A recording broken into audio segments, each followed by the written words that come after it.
I've been through so many ups and downs Sure. in this industry.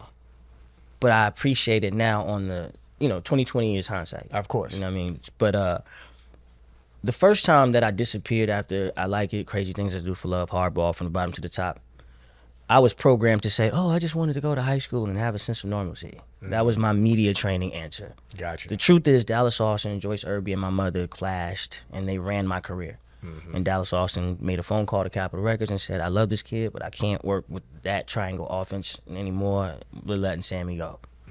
That's the truth. Yeah. I want to say that now. Yeah. Right? So you imagine being a superstar, #1 in the whole wide world right now, and then you're sitting in geometry in a public school. Yeah. And kids don't understand why You're there. you're there. So you're getting like security helping you get to class, guys verbally abusing you because they think you all that or think you think you're all that. Yeah. Girls loving you.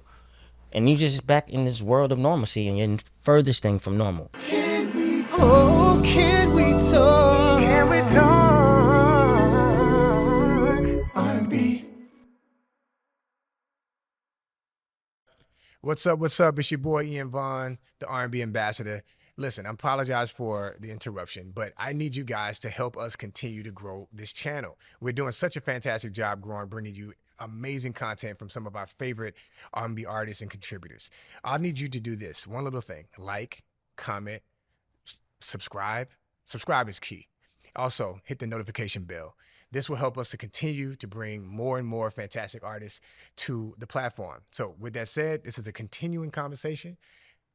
Can we talk R&B? Now back to the show. What's up? What's up? It's your boy Ian Vaughn, the R&B ambassador, and welcome to another episode of the Can We Talk R&B podcast. I have a very, very special R&B contributor. This guy has been contributing to R&B, in a major way, and has also been one of the elite vocalists in the game, specifically in the generation for the past 20 plus years. He's a young man though. I got my man Sammie in the building. What's good, King, brother? thanks for having me. How you doing? I'm good, man. Thank you for making the time. I appreciate it. For sure. I got the same question I ask for everybody. Can we talk R&B? Yes, we may. Let's do it. Let's do it. Sammie. So let me just tell you about, I met you a long time ago. It was definitely just like an in passing thing, but you had just come out. I believe this was like your first album. You were like 12, 13 years old. Yeah, 12 years old, yeah. You came to my hometown. You came to Baton Rouge, Louisiana. Okay. We used to have a thing called Family Day in the Park. Oh, I remember So that Family was, Day in the Park, had all the radio stations would throw these events. Yep. And I was in a band at that time, and we performed that day. I think it was like, a bunch of artists was performing. Mark Nelson and like a bunch of music, like 98, 99. Yeah. And I got a pic. I was looking for that picture, bro. We have a picture of you. You had your Kobe Bryant afro. Yeah. Little kid. Yeah. So at that time, I remember hearing your voice, and I was like, man, this little dude, he has it for real. Appreciate that. You think about guys like Michael Jackson, kid star. You think about, Usher, kid star. You think about Chris Brown. You were before Chris Brown, but Correct. you were, one of the elite vocalists as a young guy coming into the game. So I want to talk about your early beginnings. I know a lot of people know this story already, but for our audience that doesn't really know, you come from the pedigree, and I want to get into that. For sure.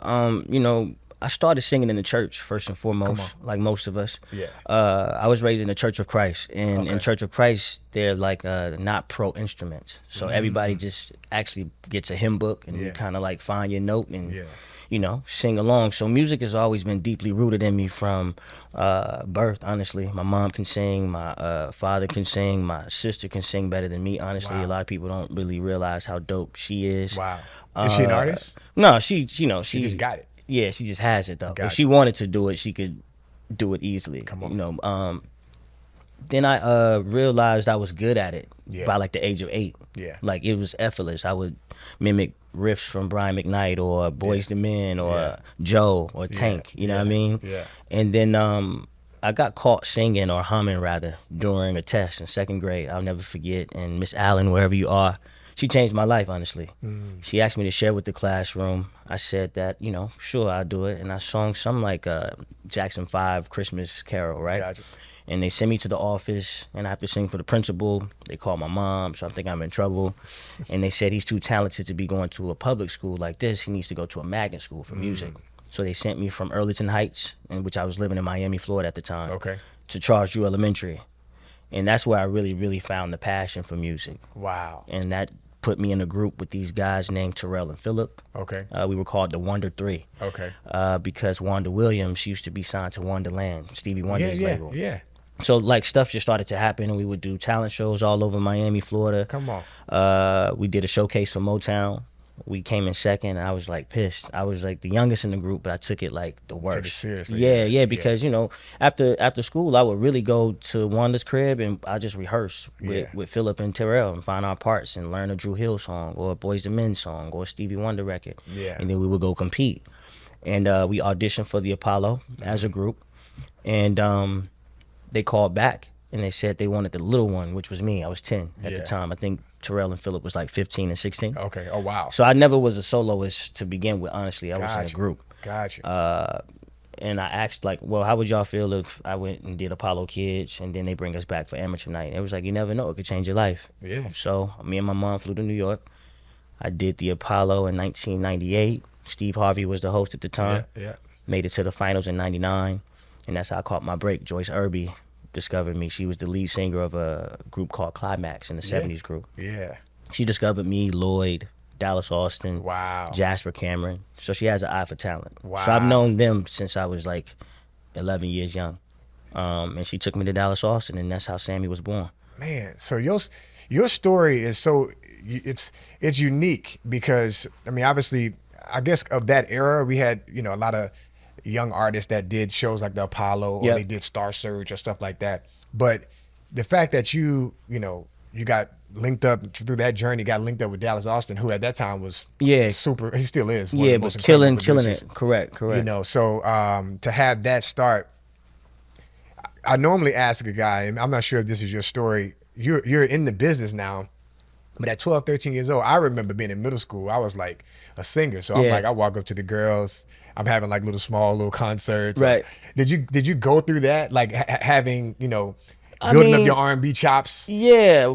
So when I got to Drew, I would kind of like pimp my voice out to the girls. Come on. When the ice cream truck came around and I wanted strawberry shortcake, you know what I'm saying? Or a blow pop or a ring pop or the Sour Patch Kids, I would sing to girls because I'm really naturally shy.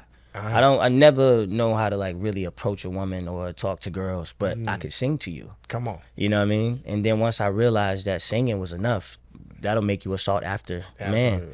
That was my cheat code. You know what I'm saying? So I definitely was singing to the girls all throughout elementary. You know, I always think those are fundamental R&B like notches. It's like if you're looking at comic books, you see a superhero is like, okay, when he first started learning his powers, correct, you gotta hone in on it. They might be on the football team, they're a little stronger than everybody else. Correct. You know what I'm saying? Correct. You feel me? Yep. So tell me, all right, once you teamed up with Dallas Austin, like obviously your career took off, but take me on, I want to go through all the highs and lows of your career and take us on the journey of how you came out with a bang. Yeah, my first record was #1.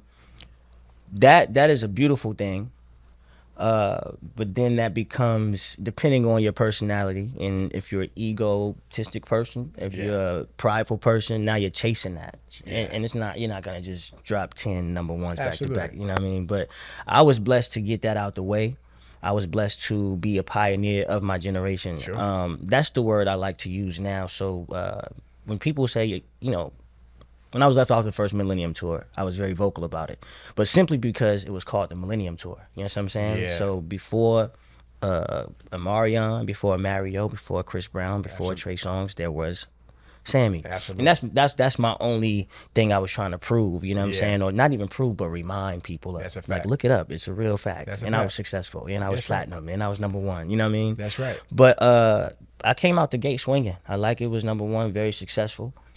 Crazy Things I Do for Love followed up. Tricky Stewart produced it. And then working with Dallas Austin, man, he's a genius. And I became I was always a sponge. I would watch his work ethic. He would do some Sammie records, then he'll go and do something for Monica, then he'll go and do something he was just all over the place. Yeah. And I always wanted to be able to diversify myself and expand my gifts that way. Yeah. So I would spend like maybe 8 hours a day in the studio. Then I would go to Marvelous for like artist development. Yeah. And I'll do hours of media training, hours of conditioning, hours of holding weights and hands while you're singing and running at the same time. Wow. Yeah. they really, make me an R&B robot. Yeah. And that's something that's a lost art in today's societies, because now labels look at TikTok numbers or followers, and you had a hit record, so they think, and then they put it out, and everything else is non-existent. Absolutely. So I'm grateful to come from an era where now, as a 37-year-old man, you don't have to tell me to go to the gym. Yeah. You don't have to tell me not to party too hard because you got to do such and such tomorrow. That's right. You know what I'm saying? I'm very disciplined and self-aware that at all times I'm clocked in. Absolutely. You know what I mean? But it comes from being around the Dallas Austins, and TLC is around the studio, and again, Monica is around, Ciara, you know what I mean? Absolutely. Bow Wow. Yeah. So just being around excellent artists that I respect, and I watch how they move, it always made me want to stay ahead of the game, If Absolutely. you stay ready, you don't have to get ready. That's a fact. Yeah, I think not be prepared is like a dangerous game to play. 100%. Yeah. Come on. One thing for sure about you, everyone, when you say Sammie, everybody knows because you did those things, right? So you have that, you've made a staple. You've made I appreciate that. you pretty much planted your flag in the culture, in R&B as a contributor. And as a lover of R&B, and you can feel that passion in your vocals and how you perform a song. Yeah. So I'm asking you at this grown 37 age, what makes you still love it? You know what it is? It's I discovered it young, and I appreciate it more and more that I get older.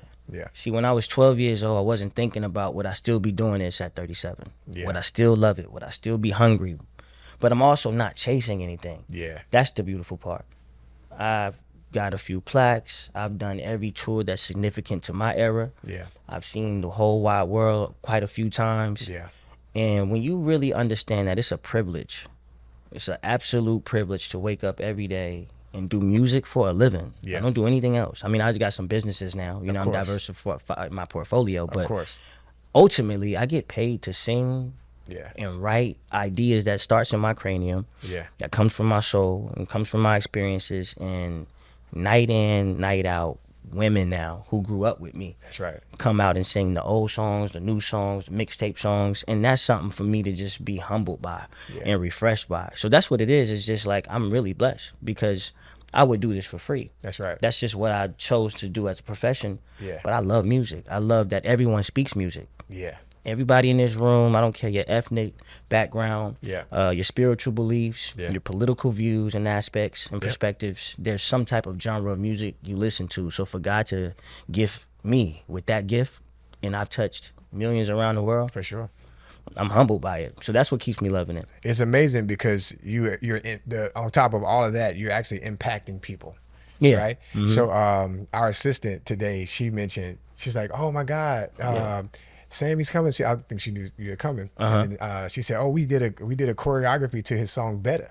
Oh, dope. You know what I'm saying? Dope. So you're impacting people. You have no idea. Correct. Who's listening to your music? Correct. And you're putting smiles on their faces, and you're adding to their lives in whatever ways. And that's what it's about. That's really what it is too. I feel like we're all ministers in some shape, form, or fashion, whatever your gift is. So mine is music. So sometimes that apology song that I write for somebody, it resonates with the woman that never got that from her ex. Come on. Or sometimes there's a person giving up on love, but then there's this song called Come With Me, produced by Brian Michael Cox, that makes them not want to give up on love. And et cetera, et cetera. And when you've had longevity like me, I mean something to you in every kind of facet of your life. There's little girls that was in elementary school that know I like it and crazy things, and there's middle school, you should be my girl, come with me, kiss me through the phone. Then there's college, I'm him, the betters, the expiration dates. You just running through them. Like, these records are like records, and they actually have time stamps. Correct. Throughout this timeline that was very impactful. Correct. Like, do you have a favorite era, a favorite time of your career so far? I would actually say it was when I was starving. An ex-business partner of mine back in about 2009, and I've shared this story a million times, and me and him have made peace. It's not even, I've overcome, and God has given me back tenfold. So I'm cool. You know, it's not a woe with me story. Yeah, I got you. It's just my story. Yeah, it's true. So, took the money, took the Benz, shut off the American Express, and I had nothing. But I still had my gift. Yeah. And I still had enough sense to just work on my gift. And this is where Troy Taylor, who's my industry dad, I call him Pops. Yeah, big ups, Troy. He created this confidence in me that I needed from somebody as monumental and essential as he is. I respect him. I love him with all my heart. I met him in church. Oh, wow. And he had already tried to meet me, but I guess, you know, people made some red tape happen where that never happened. But he's late to church one day, I'm late to church one day, and we both end up sitting by each other. But I didn't know him. I heard his name, but I never knew what he looked like. He knew who you were. Yeah, he looked back a couple times, and he looked back a couple times, and he finally was like, I gotta ask, are you Sammie? I'm like, yeah. He was like, I'm Troy Taylor. I was like, Detroit Taylor? Yeah. You know, he was like, yeah. He was like, I always wanted to meet you. Think you're amazing talent. What you doing? Right? Like, after church. I'm like, what we doing? Man, Troy is a special dude, man. I mean, I had him on the show last year. I watched. And just meeting him, obviously, I've been a fan of him his whole career, you know, he's things that a he's living contributed. icon, seriously. And I love to hear, like, I have not heard one negative thing from one artist that's worked with him or how he's impacted. I have nothing but the utmost respect and adoration for that man, you know, because he was not industry with me. Yeah. He met me when I was broken. He met me when I was with my head down. He met me when I was lacking confidence. He met me when I was angry. Yeah. And he said, keep working on your talent. Yeah. Start writing. Become a prolific songwriter. Yeah. Become self-sufficient where you don't need anyone in the studio. Learn how to record yourself. Yeah. Vocal arrange yourself. Sequencing is important. Yeah. And I'm a dude that was spoiled. I had deals, you know. Just put me in with a producer. I'll co-write, and then I'll go sing easily and let me go home and play. You know what I mean? Right. But no, this wasn't a time to play. And I was in like the basement of Delonte's house, or I'm at Troy's studio house like every day, recording songs. At that time, that seemed pointless. I had no budget. Yeah. Labels wasn't checking for me. Yeah. I'm not booked and busy. Yeah. I'm just recording and writing and recording and writing. And then I kept getting better and better. It became easier. I was knocking out 4 songs in 3 hours. Like I know when it's too simplistic. I know when I need to be a little more substance filled. I know when I'm over singing. Yeah. And that's Troy. I can hear him on my shoulder, like not impressed. Like, that's all you got? Like, no one ever challenged me. Right. No one ever said that wasn't good enough or that was flat. Like, are you crazy? Yeah, you know what I'm saying? I'm Sammie. I can sing. That's what I'm right. talking about. And you were always one. I mean, I think I touched it earlier. You were always one of the singers, at least me. I'm a singer. Mm-hmm. But one thing about me is I judge everybody singing. Like, now, you can be a great singer. You cannot be so great. Yeah. Your music could be just as good. Yeah. Right? But I'm all, from a foundational standpoint, I'm always like, this person's a vocalist, or this person's a good singer, or this person's whatever. You were always a vocalist. You always showed that extra level of tone, control, understanding of passion, what's needed with this particular line. Yep. Thank you. And I appreciated that as a fan. I appreciate that across the board. And I'm looking for that for all artists. Everybody doesn't listen to music the way I listen to music because I'm a musician. At the same time, you know, I want to make sure you know that people like myself out here really appreciate it. You know, your gift and what you contribute in that way. No, I appreciate that.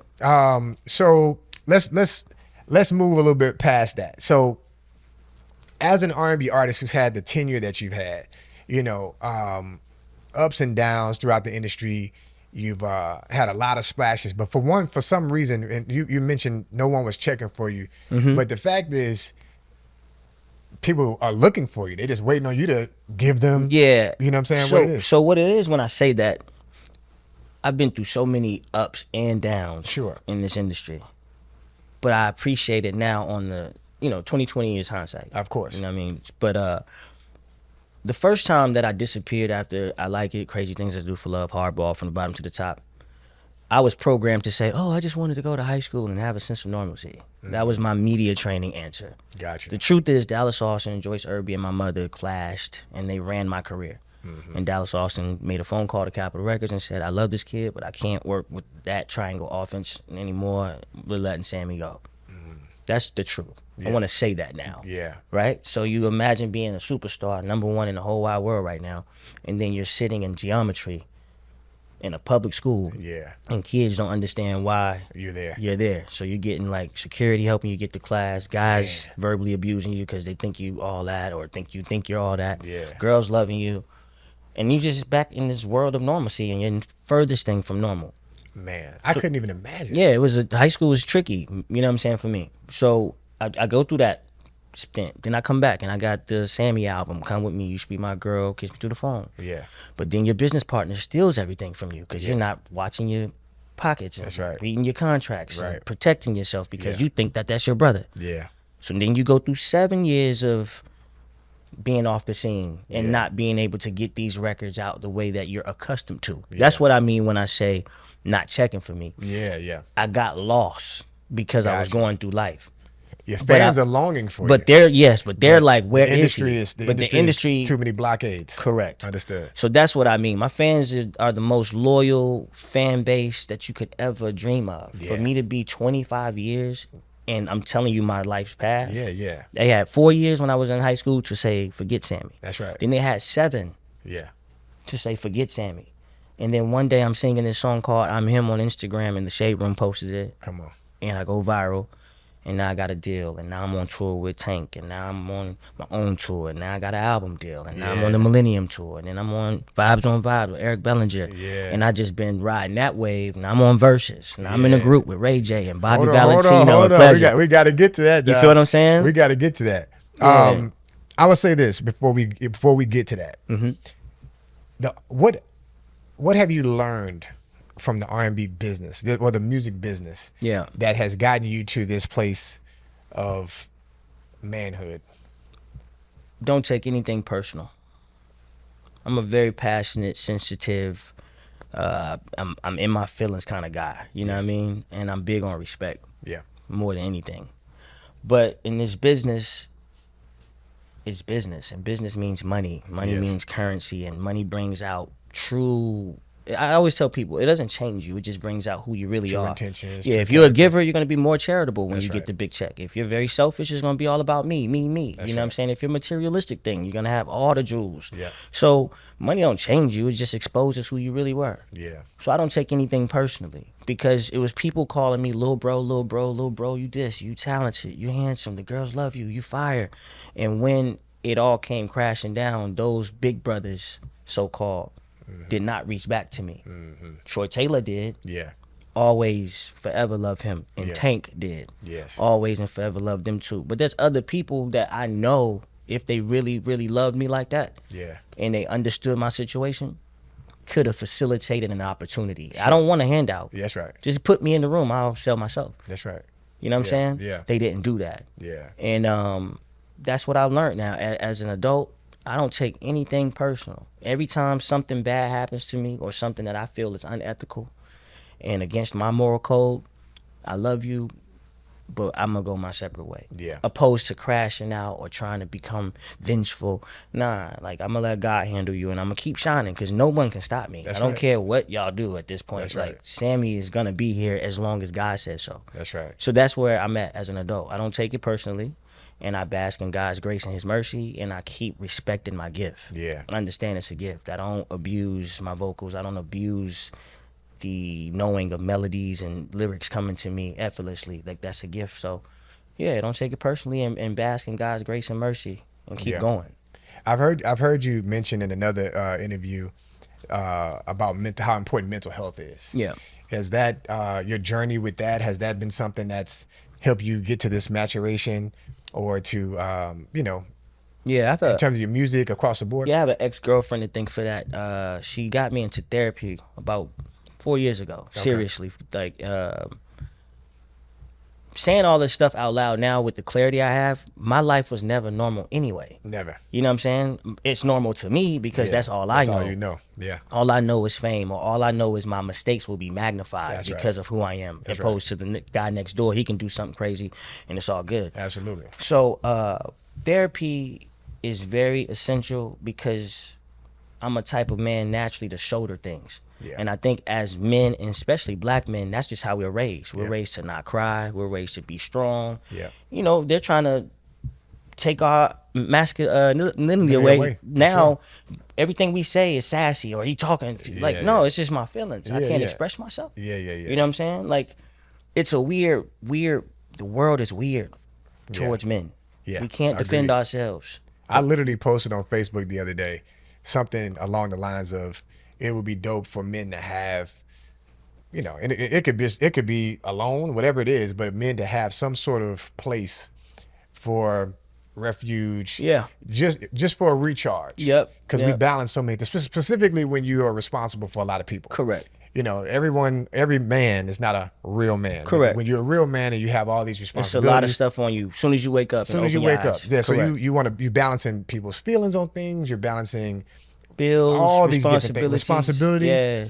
So you want to make sure that you have, and a lot of times you have that at home. You know, thank God I had that at home with my wife. Yeah. But at the same time, there are times, even there are things that she can't feel for me because it's something I have to manage within myself. So for some guys, it may be therapy. It may be fishing. It may be, you know, some sort of men's group or something. But you know, that's very important. It's very imperative. And like you said, I'm glad you said it's not just therapy for me. It's therapy. It's gym. If I'm out the gym too long, which I've been, like I'm just going back to the gym tomorrow after 2 months. That's my therapy. Yeah. I like to push my body and mental.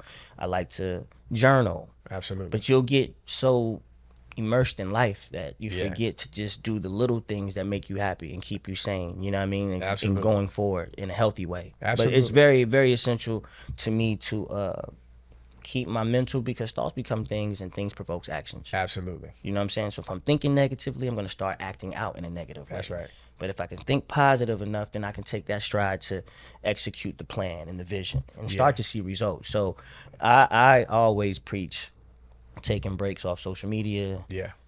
Most people who know me don't hit my phone in the morning, give me to noon. Let me say my prayers. Let me do whatever my thing is in the morning before you hit me with your problems or the challenges that comes with, you know, my life, my career. Yeah. How is your music a part of your therapy process? That's my baby. Yeah. That's the most loyal girl in the world. Come on. Yeah, we've been married since I was 4. Yeah, come on. I'm working on an album now, and it's so funny how a switch just went off. So I hadn't recorded since February of this year. I did 2 records with Hitmaker and Troy Taylor down in Miami, right? Oh man, I gotta hear this. And it's jamming. Yeah, we vibing. But I had to be honest with myself, like I got so much going on personally, right? Business is booming. Like, it's so funny how the dynamics never really be like at the same time. It's like you're thriving here and the money's good, but you're struggling and drowning on this side. But I was drowning so much personally that I didn't have the passion to go to the studio and be in there all night, and I didn't have the melodies coming to me.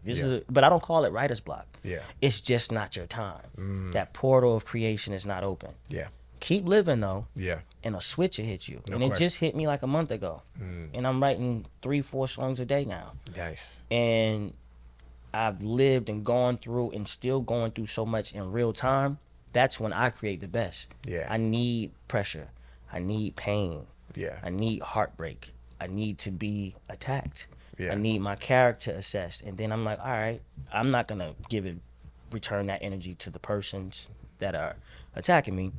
I'm going to pray for them, and I'm going to just create the best music of my time.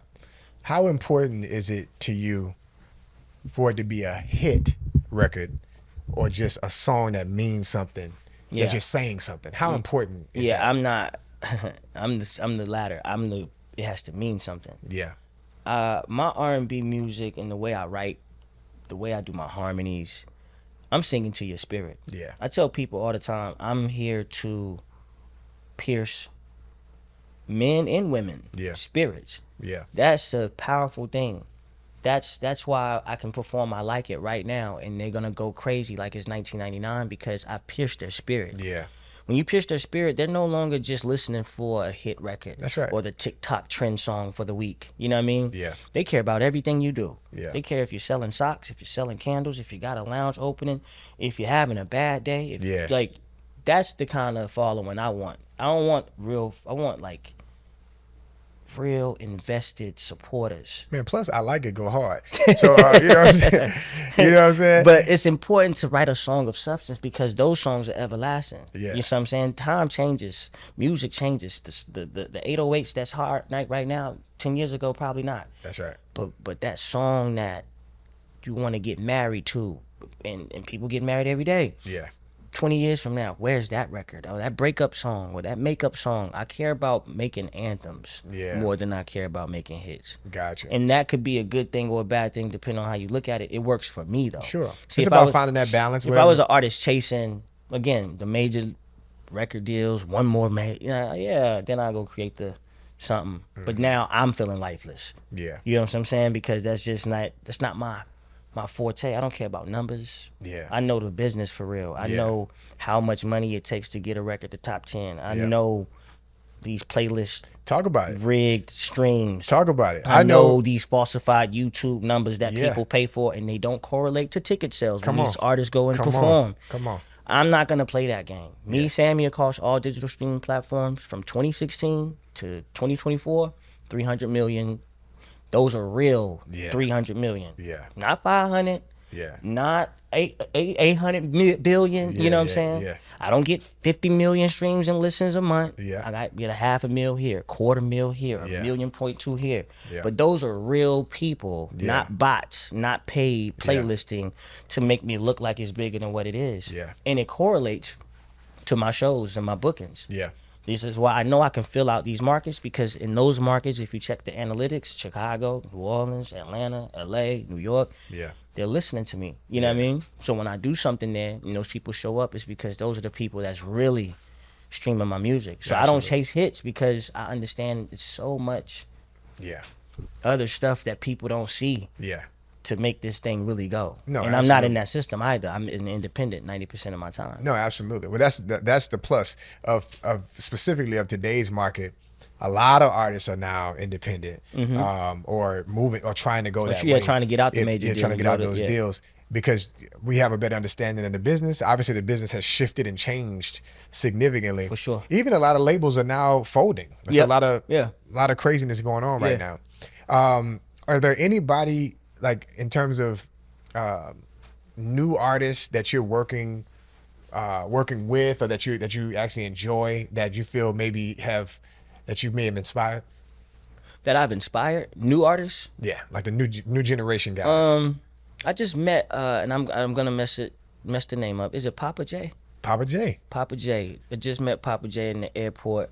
He's been working with Troy, and I owe you, Papa J, a pull up, because I want to work with this kid. He's nice. He's amazing. You know what I'm saying? I just heard of him maybe 3 weeks ago. Yeah, he has it. Yeah, he has it all. The look, the charm, the talent. They're calling him like the next Chris Brown. Yeah, and we have to stop doing that though.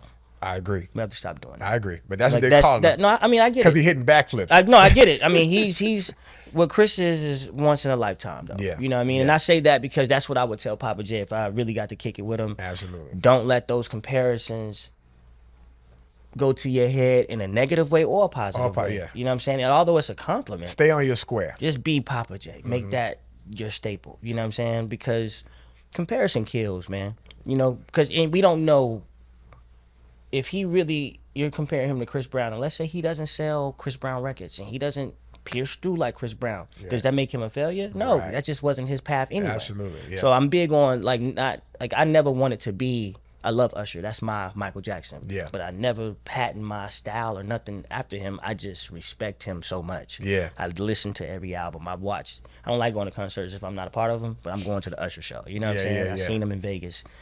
Flawless victory. Yeah. But never would I compare myself to an Usher Raymond. How dare I? You know what I'm saying? I completely agree. I feel like what you're saying is so clutch, because obviously there's this narrative right now. Big ups to Tank, but Tank put that narrative about Chris Brown and Michael Jackson. Yeah.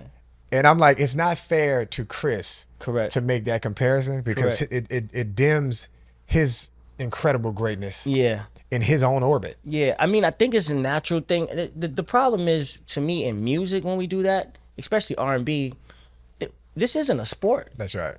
Hip hop is a sport. You know, you can go battle bar for bar. We don't sing songs battle each other. Yeah. Like, the only sport we got to do was Verzuz. That was the only time they made R&B competitive. So I don't understand. Still created by hip hop guys. Correct. Yeah. So I don't understand that. Like, this isn't the Michael Jordan, Kobe, MJ thing. Yeah. This is Michael Jackson, who's an amazing artist. Yeah. And this is Chris Brown, who's an amazing artist. Yeah. And let them just be them. Yeah. You know what I'm saying? The comparison things, it causes, to me, just division. And we have enough of that as is. Absolutely. That's all. Well, speaking of verses, so we have to talk about verses. I know you talked about this ad nauseum, I'm sure. Mm-hmm. But verses, to me, for one, I appreciate, and what you're saying is exactly right. These are hip hop guys created this, and R&B is not even really set up for that, right? Correct. But in the context of just showcasing, I looked at it as a celebration of the artist. Correct. And it was yourself, Pleasure P, Bobby Valentino, and Ray J. Yep. And of course, it was Mario and Amari on that night as well. I sat there and watched it. I remember I was in Houston at a friend's house, and we sat there and watched it. It was like a big thing because everybody started looking at Verzuz almost like the championship game Super or something. Bowl. You know what I'm saying? Yeah, so people was getting together, and I really thoroughly enjoyed it from the comedic standpoint of all the craziness. Correct. From Ray J having a good time, but which by the way, Ray J is dope. I don't care what nobody says. Ray J actually can sing. Yeah, I know a lot of people don't know that. People argue. I'm like, dude, he really can sing. Like if you go back and listen to the records, he got some good records. Facts. Big ups to him. But he plays so much that people don't really know. Take him seriously. They don't take him seriously. But for sure, we took you seriously. Like people were like, Sammie's up there actually really singing for real. And Bobby V as well. Bobby V was doing his thing. Yeah. Which shout out to him too, because you know what happened? It was so much chaos that the good got outweighed by the chaos. Yeah. Which was fine by me because that changed my life in the most positive way. Sure. Versus. But guys, we was up there first and foremost having fun. Sure. Let's start there. Absolutely. I wasn't there to. This was actually the first time I wasn't there to out-sing anybody. Yeah. I spent too much of my career. See, I missed my time when I wanted to. There was no verses then. Yeah. I came to just remind the world. I knew millions of people. I'm still here. Correct. Yeah. This is what I look like. This is how I sound like. And then, we mix a little liquor in with the competitive stage and the presence of, I just wanted to talk for the first time. I'm always the peace, light, and love guy. I'm just happy to be here. Yeah. That night I was like, this is the first time I get to compete in front of the world in real time, no script. Yeah. But it's a script, but not really because I'm going to go off script. Yeah. I just wanted to have fun and talk my a little bit.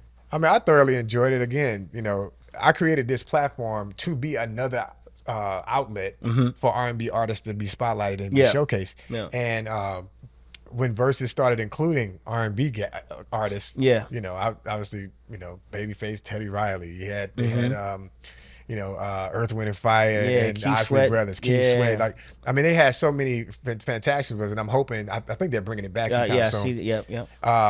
But I know that I brought that up to say, with all the chaos that went on, it still was entertaining, and R&B fans who really know what's up enjoyed that from all of you guys who contributed greatly. What in terms of RSVP, I know that's a thing. So that's Ray J, Sammie, Valentino, Valentino, and then Pleasure. Yeah. So tell me about that collaboration. So that the idea came about after Verzuz, of course. I think a fan reached out to Bobby Valentino. Okay. And was like, RSVP. And then he texted us, RSVP. And I was like, what is this? He was like, Ray, Sammie, Valen, Pleasure. I was like, oh, the name's hard. The name is crazy. Yeah, that's God ordained. The name is hard. Yeah. And, we had some conversations. And this is when we like getting on live and being silly and going viral every day for just being us. That's right. We have I will say this. We have jamming music. You know what I'm saying? And we have a magic that happens when all four of us come together that I've never actually in my musical career been a part of. Come on. Working on that album and the EP or whatever we got, because we're also beautifully dysfunctional. Yeah. And that's part of it. That's a part of it. Yeah. But it works for us. We've done every show we've done together, sold out, crazy. And I like to actually not have to be in the front. I like to be like alongside of my brothers. Yeah. I think just once we actually commit, I would say maybe just a year of commitment to one another. Like, this is what we're going to do. Because we're all soloists. Yeah. We don't necessarily need each other. That's right. Which is beautiful. But I believe our biggest, and I've said this a million times, our biggest dent in music will happen together. Because of the reaction I've seen when we do these shows and the studio sessions and the star power that we attract and the women that it's just like some rock star. I would R&B really like to stuff see RSVP, and I'm saying this as the R&B ambassador, as an R&B fan, as an R&B artist, as a singer myself. I want to see y'all do it seriously. Yeah, me too. And make something monumental. Yeah.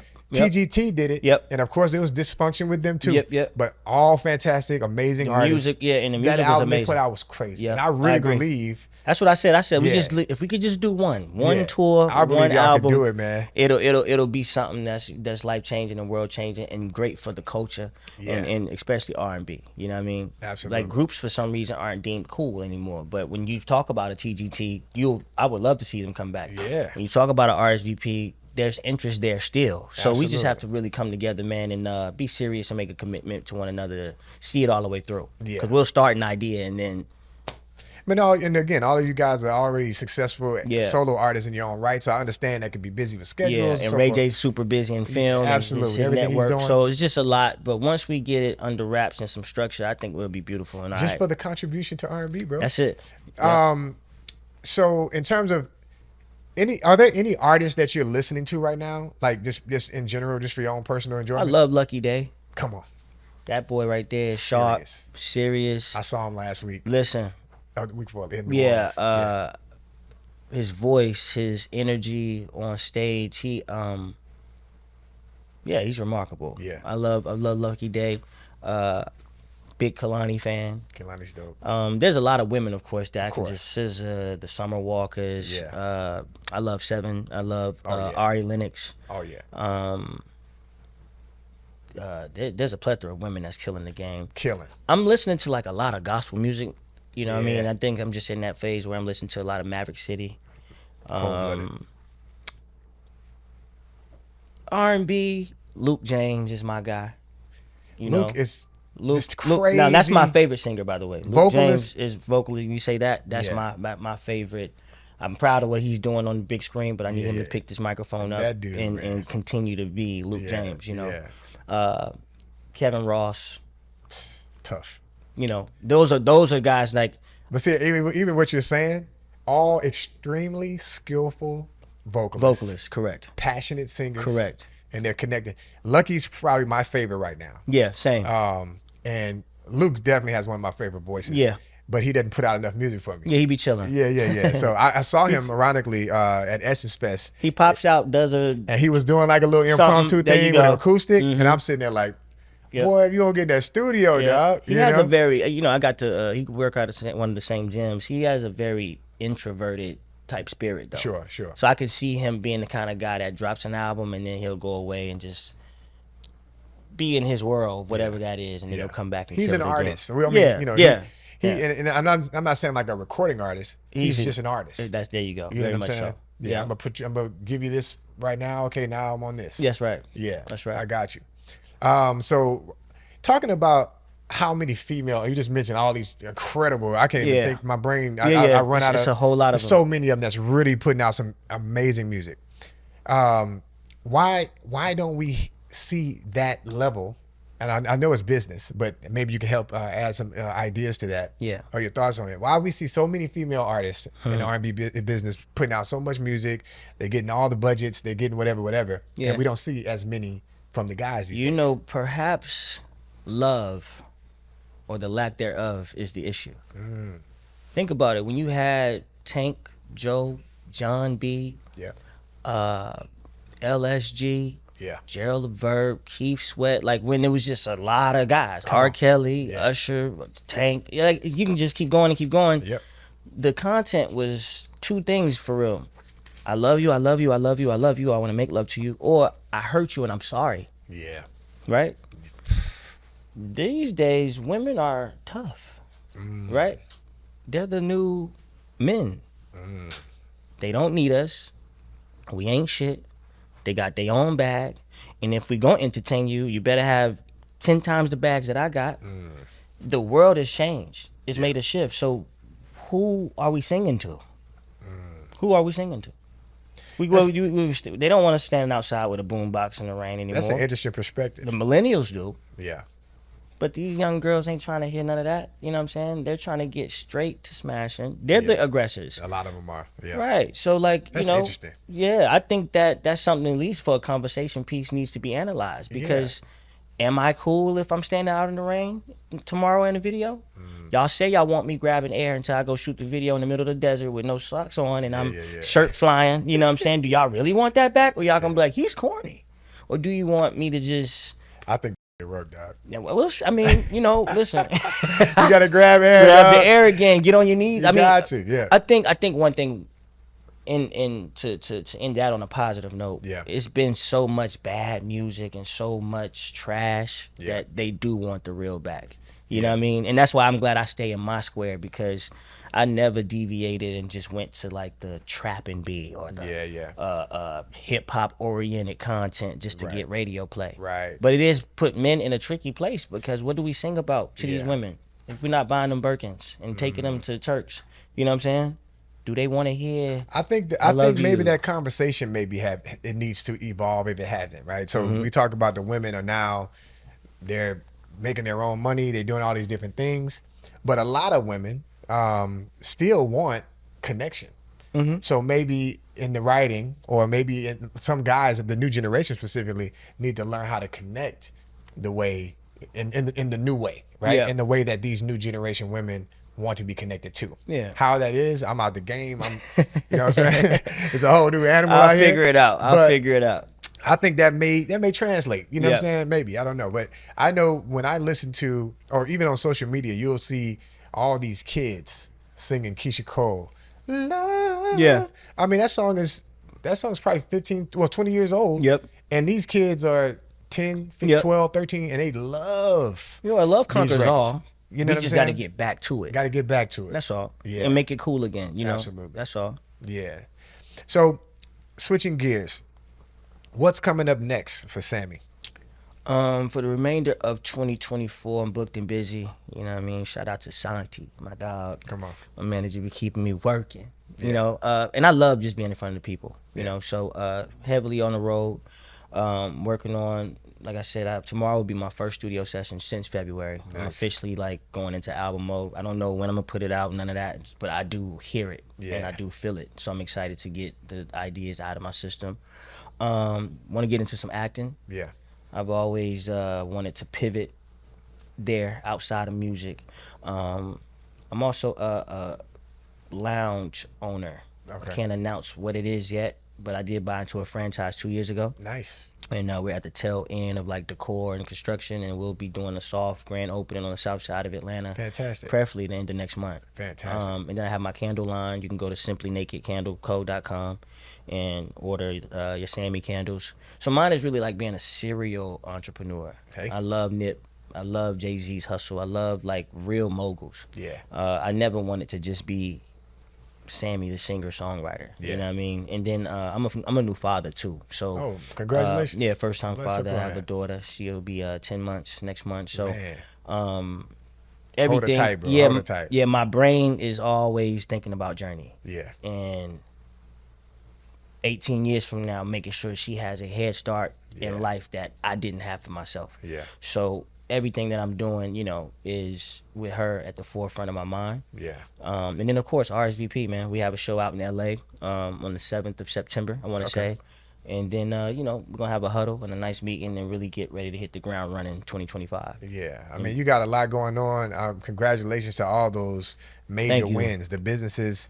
I'm a serial entrepreneur myself. Yeah. And I always encourage guys to, if you have an idea, just keep stepping, put one foot in front of the other, just keep going and start. Yeah. You got an idea, just start. There you go. Once you start, things will start to fold out for you. Yeah. I think that's fantastic, man. Congratulations on your daughter. I'm saying hold her close. Yeah. My daughter's a senior in college right now. Really? Yeah, bro. Yeah. So, and that time goes by. No, listen, like she's already, like I said, standing up and getting ready to walk, and it's just funny to see that evolution. So they said go by fast. I'm experiencing it in real time. You have no idea. Trust me, you have no idea. Sammie, bro, it's been an absolute pleasure. Brother, this is a continued conversation. Can we talk R&B? Man, we got Sammie in the building.